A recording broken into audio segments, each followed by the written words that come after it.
Hello friends and welcome to radio Manav Rachna 107.8 FM. मैं हूँ RJ भावना और रेडियो मानव रचना 107.8 एफएम पर मैं आपका खास प्रोग्राम लेकर आ गई हूँ साथी। आपको पता ही है, एक खास प्रोग्राम जिसमें हम मेंटल हेल्थ और बिहेवियरल प्रॉब्लम्स की बातें करते हैं।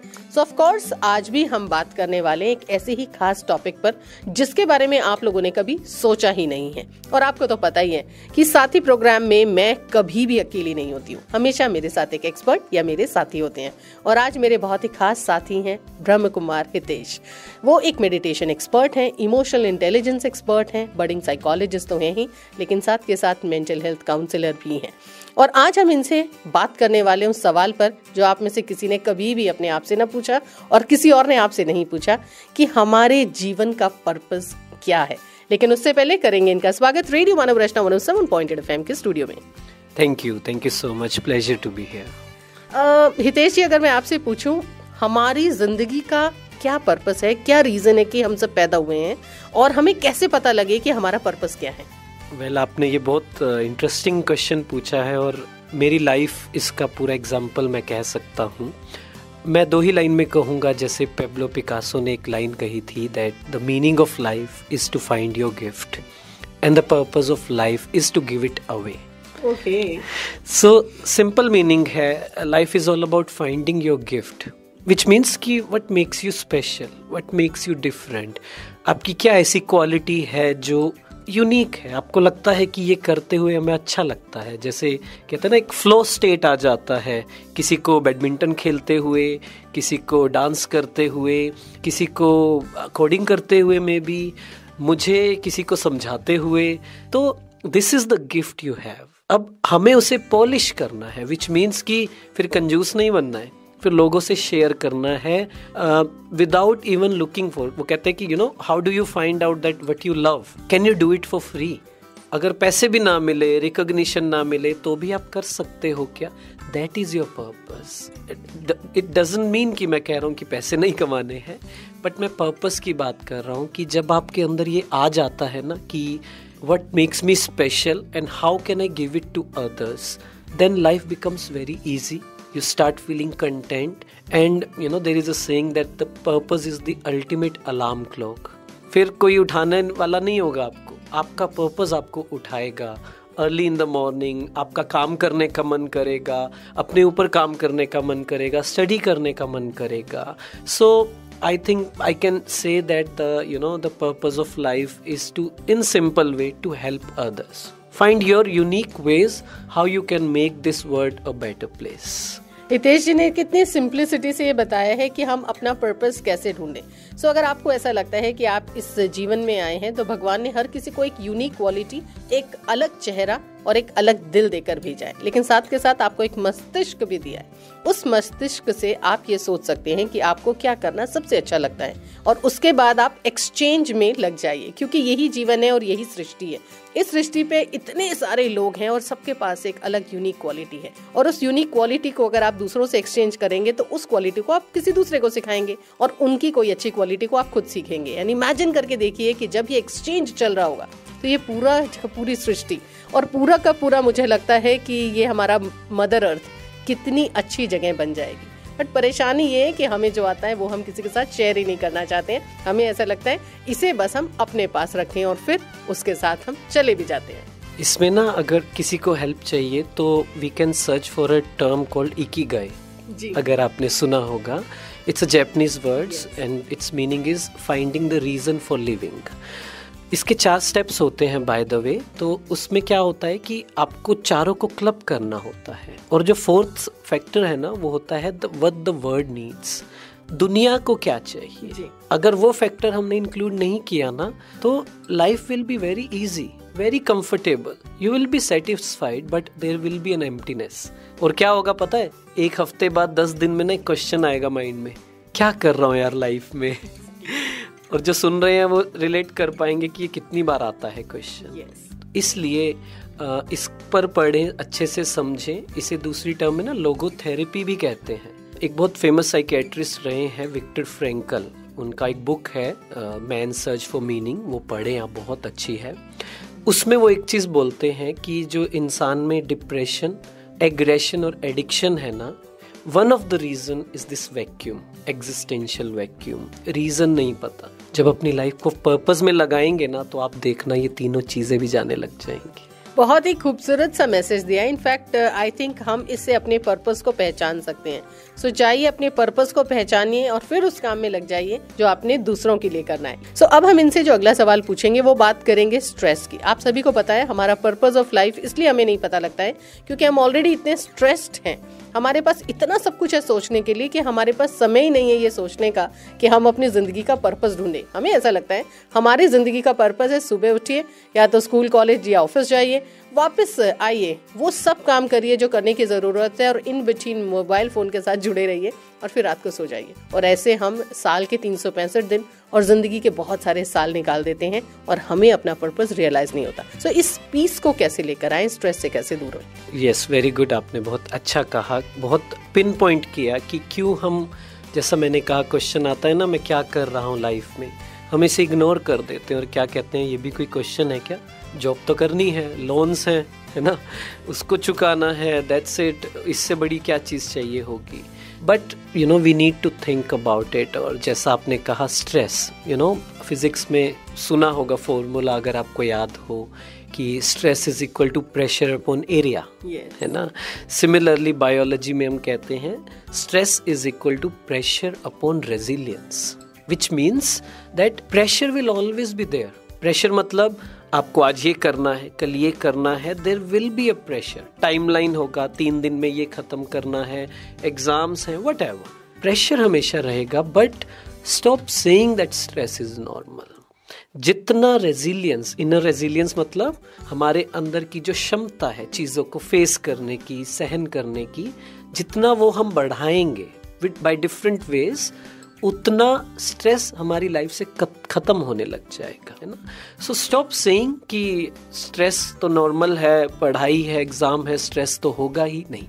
प्रेशर हमेशा होगा एंड प्रेशर ज़रूरी है। इमेजिन अ लाइफ जहाँ आपको कोई प्रॉब्लम ही नहीं आ रही है, प्रेशर ही नहीं है, कितने टाइम में क्या खत्म करना है, कैसे करना है, क्या लगता है कैसी होगी लाइफ? बोरिंग, बिल्कुल। इसीलिए फिर हाई नहीं मिलेगा हमें, मज़ा नहीं आएगा करने का, वो फ्लो स्टेट नहीं आएगा। इसलिए ये मत सोचो कि प्रॉब्लम्स नहीं आए, ये कहो कि मुझे रेजिलियंस बढ़ानी है ताकि प्रेशर रहे, वो अंदर नहीं आए, वो स्ट्रेस में कन्वर्ट नहीं हो, है ना। ये बिल्कुल वैसा ही है जैसे कोविड में आपने अपनी इम्यूनिटी बढ़ाई थी और आपने इम्यूनिटी बढ़ाई और आप कोविड से बच गए। ऐसे ही स्ट्रेस से बचने के लिए आपको उसकी प्रतिरोधक शक्ति बढ़ानी है, और जब आपके पास वो शक्ति होगी तो आप स्ट्रेस से दूर रह सकेंगे और फिर आप अपने से वो सवाल कर पाएंगे जो सवाल हम आज आपको बताने की कोशिश कर रहे हैं, your purpose for life. Hitesh ji, अब अगला सवाल कि हम सभी की जिंदगी में ना बहुत सारी आकांक्षाएं होती हैं। सो एक जिंदगी, और हम ये चाहते हैं कि जिंदगी में सब कुछ कर लें। सो इतने ओवर एम्बिशियस होते हैं हम, हमें ये पाना है, वो पाना है। सो जब हम बच्चे हैं तो एक अच्छा करियर चाहिए, जब हम करियर में आ गए तो प्रमोशन चाहिए, और जब प्रमोशन होने लगी तो अच्छा घर, अच्छे परिवार, और साथ के साथ एक जीवन साथी, और उसके साथ जुड़ने वाली वो सारी चीजें जिन्हें हम कहते हैं मटेरियल थिंग्स, हमें ये भी पानी है। और इन सबको पाने के चक्कर में हम रियल पर्पस ही भूल जाते हैं। सो क्या हम अपने थॉट्स को फिल्टर कर सकते हैं, कहीं ब्रेक लगा सकते हैं और कोशिश कर सकते हैं कि हम इन चीजों से बच के रियल चीजों के बारे में सोचें? Yes, definitely. See, जैसा आपने कहा कि it's good to be ambitious, it's good to be, full of enthusiasm, full of energy, but what we will find out that 80% of the things which we really want, we really do not want. Actually. We are just influenced. मेरा पड़ोसी कर रहा है, मेरे friends कर रहे हैं, social media पर मैं देख रहा हूँ मेरी एज के लोग ये कर रहे हैं, हम वो करने लग जाते हैं। That is simply unconscious living. मतलब क्यों कर रहे हैं, क्या कर रहे हैं, पता नहीं है ना। तो हमें थोड़ा सा रुक कर, थोड़ा सा समझ कर पूछना पड़ेगा अपने आप से, and we have to ask difficult questions. Let's say यहाँ से आप जयपुर जा रहे हैं और आफ्टर 2 आवर्स यू रियलाइज कि मैंने गलत रास्ता ले लिया, तो क्या करेंगे? या 2 ऑप्शन है, या तो कहें कि एक्सेप्ट करें गलत रास्ता ले लिया और यू टर्न ले लेते हैं, या फिर कहेंगे अब 2 घंटे तो आ गए, अब यहीं चलते हैं जहाँ रास्ता है, राइट। ज़्यादातर लोग हम यही करते हैं कि चलो अब तो ये कर लिया, अब आगे बढ़ते हैं, कोई बात नहीं, इट्स ओके, ज़्यादा ध्यान नहीं देते हैं। डिफ़िकल्ट क्वेश्चन पूछना पड़ेगा, एंड दैट इज़ कि why am I doing it. खुद के लिए कर रहा हूँ, अगर मैं खुद के लिए कर रहा हूँ तो is it even giving me happiness? क्या ये दे रहा है या मुझसे ले रहा है ना? तो you know there is a book name as that top 5 regrets of the dying. उसमें जो उन्होंने रिसर्च किया the number 1 regret people have is they were not true to themselves. They were in people pleasing. लोगों को खुश करना है तो थोड़ा सा रुक कर ना पूछना पड़ेगा कि क्या चाहिए, what do I really want, you know, what makes me feel alive, what makes me feel exciting, मुझे क्या करना अच्छा लगता है। then be ready to face the criticism. आप लाइफ में कुछ भी कर लो, अगर आप एक नॉर्म से अलग जाओगे ना, आपको कितना कुछ सुनने को मिलेगा, right? I am sure you can relate to it, क्योंकि आपका करियर भी थोड़ा अलग है, राइट? तो सबके साथ ऐसा होता है। और frankly speaking, like we were talking behind the scenes, कि जब आप एक अच्छा रास्ता चुनोगे then you will face more criticism. आपको बार बार क्वेश्चन किया जाएगा। मैं जब करियर चेंज कर रहा था तो सबने कहा इतना अच्छा जॉब है, क्यों छोड़ना है। बट वो रैट रेस, वो मूवी याद होगी तमाशा, उसमें वो कहता है कि भाई इस रेस में फर्स्ट आ भी जाओगे तो कहाँ जाओगे। तो वो चीज़ें रियलाइज करनी है कि ये बार बार बोलना पड़ेगा कि नहीं यार, मुझे ना उन सब चीज़ों में नहीं जाना है। I am allowed to take a break, I am allowed to take different decisions, I am allowed to heal myself. कोई बात नहीं, जैसे कितने लोग ये कहते हैं कि मैं ब्रेक कैसे लूँ करियर में, even my mental health is at toss. कहते हैं कैसे ब्रेक ले, जॉब में प्रॉब्लम होगा। इट्स ओके, आप बताओगे ना उनको, वो समझेंगे इसे मैंने किया है। तो इसलिए ये समझना जरूरी है कि it's good to be ambitious, over ambitious I still am, I am very passionate, but सही जगह एनर्जी को चैनलाइज करना जरूरी है, वो बहुत इम्पोर्टेंट है। दोस्तों, अगर आप भी आज भी इसी क्वेश्चन में अटके हुए हैं कि जिस रास्ते को आपको बहुत पहले छोड़ देना चाहिए था, उस रास्ते पे आप चले जा रहे हैं, सो इट्स हाई टाइम कि वो यू टर्न ले लें। क्योंकि आज अगर आप यू टर्न नहीं लेंगे तो डेफिनेटली पूरी जिंदगी के अंत तक पहुंचने के बाद आप ये रियलाइज करेंगे कि ये वो रास्ता ही नहीं था जिस पर मुझे चलना था। इसका मतलब आपको वो एंजॉयमेंट ही नहीं हुआ, और इस एंजॉयमेंट के लिए आपको अगला जन्म मिलेगा या नहीं, इसकी गारंटी मैं नहीं दे सकती हूँ। अब बात करते हैं उसकी जिसके ये एक्सपर्ट है, मेडिटेशन। ये माना जाता है सब दुखों की एक दवा वो है मेडिटेशन, पर सही मेडिटेशन किसी को भी नहीं पता। तो चलिए जानते हैं मेडिटेशन से होता क्या है। मैं एक एनालॉजी से, एक स्टोरी से एक्सप्लेन करता हूँ, एंड मे बी वो ज़्यादा रिलेटेबल होगा। कि जो भी सुन रहे हैं, मान लीजिए आप सुबह अलार्म लगाते हैं 5 बजे का, 6 बजे का अलार्म बजा, मन में एक थॉट आया कि चलो मेडिटेशन करते हैं, योगा करते हैं, एक्सरसाइज करते हैं। फिर एक और थॉट आता है मन में, वो क्या आता है? वो आता है कि चलो एक बार थोड़ी देर मोबाइल देख लेते हैं। हाँ, 5 मिनट लेट उठ जाएंगे, कल से मेडिटेशन पक्का, है ना? तो मैं इसे कहता हूँ ना, रोज सुबह सुबह हमारी एक लड़ाई शुरू हो जाती है, inner conflict. I call it Monu versus Sonu. अब ये देखना, सोनू मोनू ना पूरा दिन लड़ाई करेंगे। कैसे? ऑफिस में आए, सोनू कौन है? सोनू एक प्यारा सा बच्चा है जो सब कुछ अच्छा करना चाहता है, सात्विक रहना चाहता है, और मोनू वो शरारती बच्चा जो हर चीज में पंगा डालना चाहता है। तो सोनू कहेगा कि यार पढ़ाई अभी कर लेते हैं, एग्जाम्स आने वाले हैं, ऑफिस का काम अभी कर लेते हैं, टालना नहीं है, डिले नहीं करना है। लेकिन मोनू क्या कहेगा? वो कहेगा थोड़ा सा ब्रेक ले लेते हैं, अभी कॉफी पी लेते हैं ना, बाद में कर लेंगे, कल कर लेंगे। रात को सोते वक्त सोनू कहेगा टाइम से सोना है, लेकिन मोनू वो कहेगा नहीं, एक वेब सीरीज का वो जो एपिसोड बचा है पता नहीं आगे क्या हुआ होगा, बिंज वॉचिंग करेगा, रील्स देखेगा, है ना। सिमिलरली जैसे मान लो आप ट्रैफिक में जा रहे हो, किसी से कोई कॉन्फ्लिक्ट हो गया, किसी ने बहुत ऊंची आवाज में बोल दिया, ऑफिस में किसी ने क्रिटिसाइज कर दिया, सो सोनू कहेगा कोई बात नहीं, है ना, इट्स ओके, उसका पार्ट है, बीमार है, उनको नहीं समझ है, पावर्स नहीं है। लेकिन मोनू कहेगा ऐसे कैसे बोल दिया, इसको तो मैं बताता हूँ, है ना। तो ये सोनू मोनू कौन है? By the way, Sonu is soul and Monu is मन। सोल एंड ईगोइक माइंड, मतलब हमारा ईगो, अहंकार हम कह सकते हैं।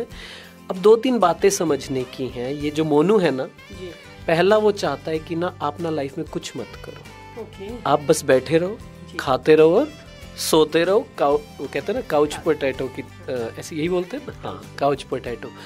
आप कुछ भी नया करने लगोगे ना, वो रेजिस्ट करेगा, वो कहेगा डोंट स्पीक, इंसल्ट हो जाएगी, गलत बोल दिया तो यहाँ बैठे रहो, यहाँ ठीक है। उसको इंसल्ट होने में बड़ा डर लगता है, राइट। दूसरा, मोनू चाहता है कि आपकी लाइफ में ना सैडनेस बनी रहे, दुख बना रहे। देखे ना कुछ लोग, मतलब जब तक लड़ाई नहीं करे ना दिन पूरा नहीं होता है। ये सब ट्रेट्स हमारे अंदर है। नाउ ये सब मैं आपको क्यों बता रहा हूँ? स्टार्ट सेइंग, जब भी आपके अंदर नेगेटिव थॉट आए, 80% थॉट्स जो हमारे अंदर आते हैं ना, वो सच नहीं होते।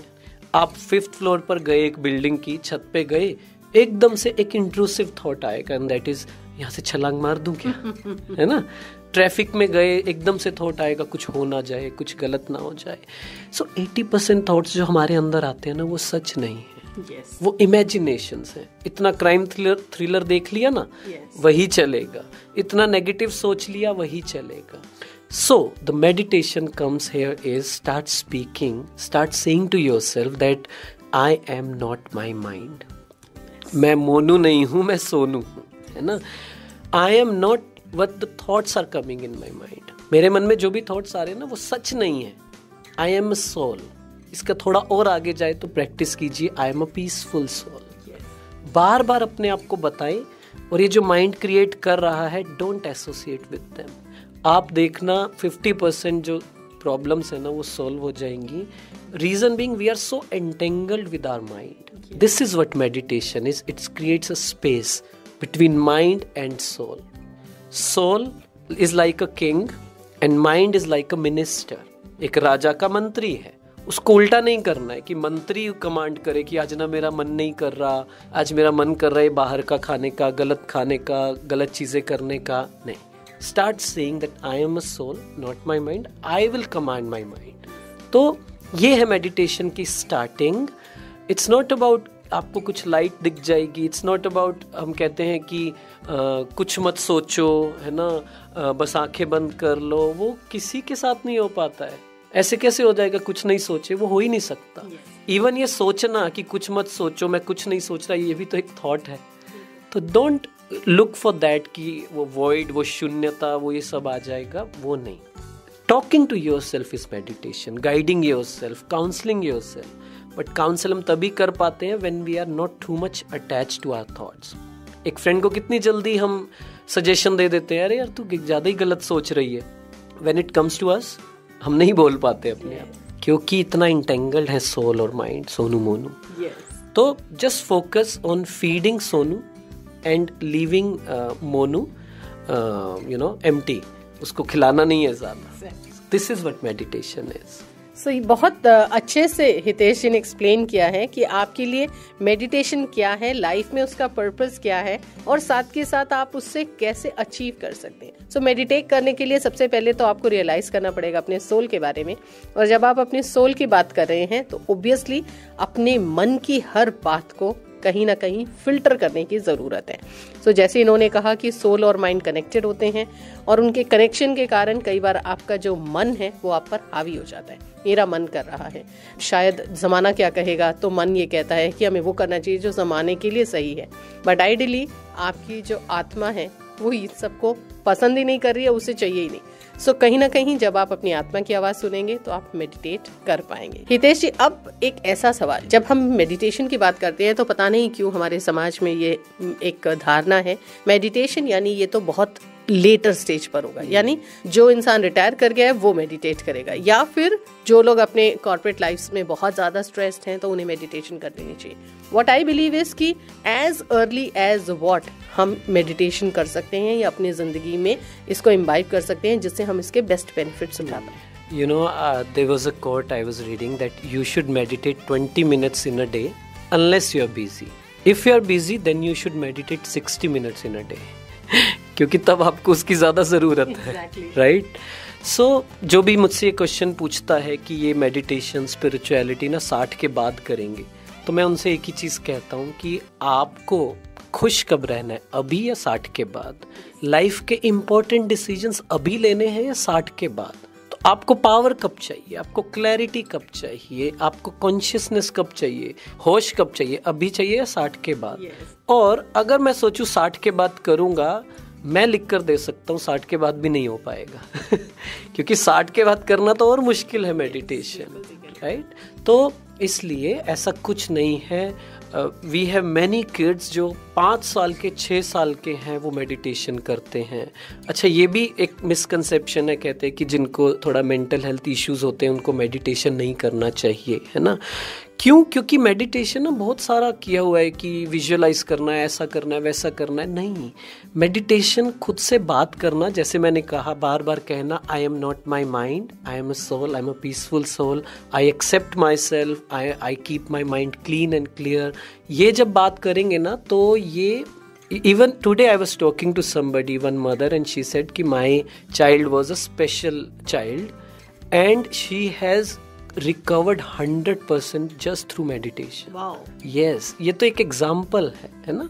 तो वो सही तरीका हमें समझना है मेडिटेशन का। एंड अगेन, जैसा मैं कहूँ कि 60 के बाद कर तो लेंगे, लेकिन 60 तक हमने लाइफ में किया क्या? समझा ही नहीं सही क्या था, गलत क्या था, मेरे लिए क्या सही था, लोगों के लिए क्या गलत था, वो अनकॉन्शियस में रहे तो फिर फायदा नहीं होने वाला। इसलिए पैदा होते ही बच्चे को मेडिटेशन कराओ ना, इसका कोई साइड इफेक्ट नहीं है। जितना ज्यादा करें उतना अच्छा है। देखिए भाई, मेडिटेशन के कितने फायदे हैं ये तो आप सभी जानते हैं, लेकिन ये बहुत अच्छी चीज है कि मेडिटेशन को लेटर हाफ के लिए मत रखिए, अर्ली हाफ्स के लिए शुरू करिए। सो एज अर्ली एज जैसे ही आप कर सकें और आपको लगे कि आप उस स्टेट में आ सकते हैं जहां आप मेडिटेट कर सकते हैं, तभी मेडिटेशन को अपने जीवन में अपना लेना चाहिए। तहे दिल से धन्यवाद कहना चाहूंगी हितेश जी, आज आप यहाँ पर आए, हमारे सभी लिसनर्स को इतनी बेहतरीन जानकारी दी। जाते जाते क्या खास मैसेज आप देकर जाना चाहेंगे सभी को? जाते जाते मैं यही कहूंगा जो मैं काफी साल से प्रैक्टिस कर रहा हूँ कि प्रेजेंट को एक्सपीरियंस करना। ज़्यादातर टाइम हम पास्ट में रहते हैं, फ्यूचर में रहते हैं, इन आवर थॉट्स। एक सप्रेशन है, पता नहीं चलता है, we keep on going back to our past. तो थोड़ा सा सीखिए, थोड़ा सा समझिए कि life is happening right now. सुना तो सभी ने है, बट स्टार्ट प्रैक्टिसिंग। इधर उधर का ज़्यादा नहीं सोचना है, प्रेजेंट में रहना है। It is going to save a lot of energy, it gives you more clarity and more happiness. And अगर हम ये प्रैक्टिस करना शुरू कर देना तो चाहे एंजाइटी होती हो, डिप्रेसिव स्टेट आता हो, I am not saying depression, depressive state आता हो जो ज़्यादातर के अंदर आता है, you don't feel like doing anything, attention span कम है और ना जाने कितनी चीज़ें, वो सब ठीक हो जाएंगी। Start being mindful, start being in the present and it's such a lovely practice. बहुत मज़ा आता है, बस थोड़ा सा एफर्ट करके स्टार्ट कीजिए। बहुत ही खूबसूरत सा मैसेज। इनफैक्ट मुझे ऐसा लगता है कि जिस किसी ने ये स्वाद नहीं चखा है उसे एक बार ये स्वाद जरूर चखना चाहिए, क्योंकि हम जिंदगी में खाने के अलग अलग स्वादों को चखते हैं। इसी के साथ साथ लाइफ की बहुत सारी लग्जरीज को हम न सिर्फ कोशिश करते हैं कि वो हमारी जिंदगी में आए, लेकिन उन सभी लग्जरीज को हम एंजॉय करते हैं।